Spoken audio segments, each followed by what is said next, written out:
Soul 3 by Wdowski, 2025, Chapter 5. The next morning, Dale and Zup rode out of the city just as the sun rose. There was heavy dew on the fields the dirt road cut through. Robins, blue jays, finches, sparrows, and squirrels were already actively searching among the blades of grass for food. Woodpeckers could be heard in the nearby patches of trees near the city. The two riders headed east onto the King's Road. Zup was yawning. Didn't sleep well? Dale was concerned. He knew that even taking the safer King's Road, they should both be as alert as possible. They had no idea how far the demonoids have ventured out. Dale thought of other creatures that the demonoids might have disturbed that are even worse than Zachary's. My mate didn't let me sleep much last night, he replied, yawning more so. His eyes were heavy. Too much sex, Dale smiled, would explain the bedroom eyes.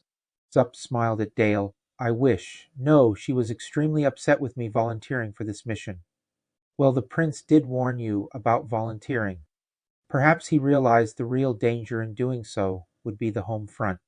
Perhaps, Zup laughed. You don't have a mate? No, I am unfortunately a confirmed bachelor. Zup seemed confused. I thought humans mate for life? Ah, we do. That is if you have plenty of pork chops and sirloin steaks. Dale forced himself to see the lighter side of his failed love life. Pork chops and sirloin steaks? Zup was too tired to figure out Dale's encrypted meaning. Try to rest. I'm alert enough for both of us for now. Unlike Lucky You, I didn't have a disappointed female keeping me up all night. Zup laughed. Yes, lucky me. He closed his eyes, staying awake enough not to fall off his mount. As they rode, Dale looked up at the clear blue skies above them. There was only a single pair of hawks soaring high above. We should be fine. Mid-afternoon. After 8 hours of non-stop riding, they were 40 miles east of Trigor. The road made its way through temperate woods. Some of the leaves were beginning to turn into autumn colors. The trees of the northeast, for the past 1,500 years, had reclaimed most of the land all the way up to the rocky ocean shoreline. Since he was a child, Dale heard legends from Greendale and other elders how humans dominated the world as the only sentient species. How humans, fighting amongst themselves, fought a grand war that destroyed all they had built and nearly wiped themselves out. He, like all human children, were taught how this entire area was once inhabited with fantastic human cities, towns, and villages that would put the Neathton capital to shame. Yet in Dale's world, only a few patches of land were cleared for farms by the few small human settlements that did exist. Their numbers were at best in the thousands, not tens of millions. The Neathons, whom originally came from the Great Western Mountains, were now the dominant race of Soul 3. It was their cities that rose to touch the skies. There were no more human cities, only ruins occupied by Zachary's demonoids and other foul creatures. Humans at best had towns of only 1,000 or more. Most lived in small villages of a dozen families. Greendale once pointed out to Dale that, as great as the Neathton's numbers are now, they are only a mere fraction of what humans used to be. Dale turned his attention to the sky. He noticed it had suddenly darkened with a heavy overcast. Where did those storm clouds come from? He said aloud to himself. What did you say? Zup overheard him. The storm clouds. He gestured with his head for Zup to look up. We had clear blue skies all day. Where did they suddenly come from? He patted his new mount that Neathton's had traded for his mare. His new mount was a trained war horse, unlike his original ride that was bred for peaceful roads, not for charging into battle. Do you smell that? Zup asked, being fully rested and alert by this time. Ah, smell what? Dale asked. The road was just beginning to rise up a small hill. Smoke. A hearth, campfire? Dale questioned. There are no human settlements in this area. Your people have not settled this far east. Have they? No, Trigor is our most eastern city.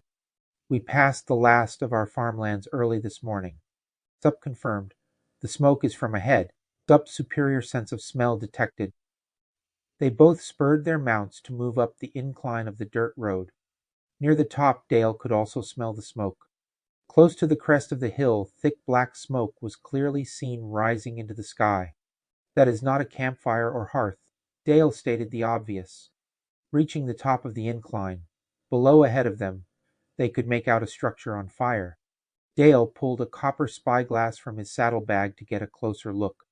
"What is that?" Zup asked as Dale put the spyglass up to his eye. "A little human ingenuity," he replied as he peered through the device. "Demonoids are attacking a log cabin. A Quadtron archer is defending from within." Quadtron. Zup was surprised. "I thought they were a myth." "No, they are real. Not many of them, but they are real." Dale handed the spyglass for Zup to see. "Other end." Zup flipped it to look through the proper end. "Amazing. It is as if they are right in front of us. I count 2 in the cabin.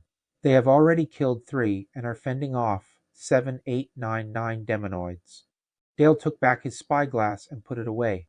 He reached across his belly to his left with his right hand, drawing his saber. "Shall we?" Both spurred their mounts, charging down the road towards the besieged, burning cabin. Using his spear like a lance, Zup skewed the first demonoid through the back and out his chest. Zup, unable to dislodge the spear, dropped it and drew his short sword. Dale, with the force of his warhorse, slashed down with his saber, slicing off the top of one demonoid's head, who fell immediately as ink-black blood sprayed like a fountain. The creature fell dead. The remaining demonoids turned their attention from the log cabin and faced the new threat from Dale and Zup. Armed with only his short sword, Zup had to dismount, decapitating the first monster that responded to him. Dale, with his saber, was able to remain mounted, slashing down and slicing across the face of a second red demonoid. It screeched as black blood poured from the deep gash, taking it out of the fight. 2 arrows flew from the cabin, striking another demonoid in the back, putting it down. The remaining 4 red devils decided to flee. 2 more quick arrows flew from the cabin, taking down 1 more. Zup dislodged his spear from the corpse of the first one he took out, remounted and charged towards the fleeing creatures. Dale took down another with his saber as Zup impaled his 3rd kill.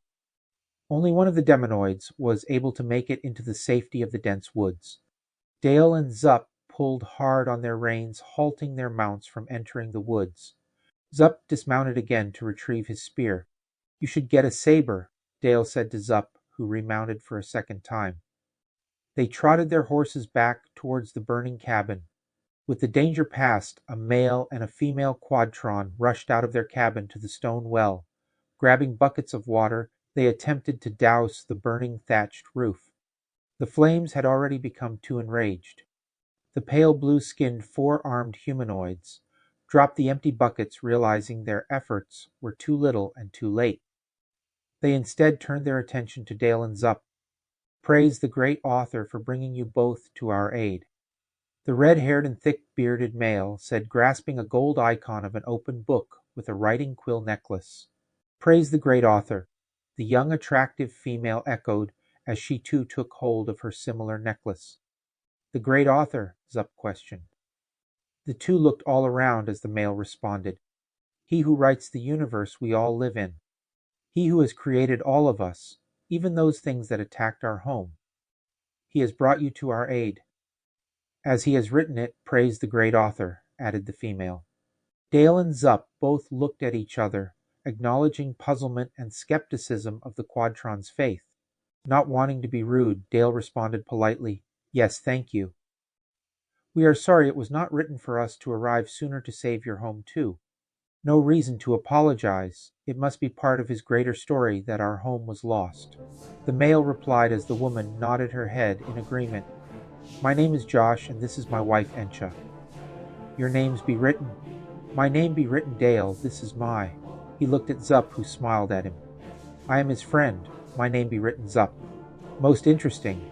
A human and a Neathton riding together and friends."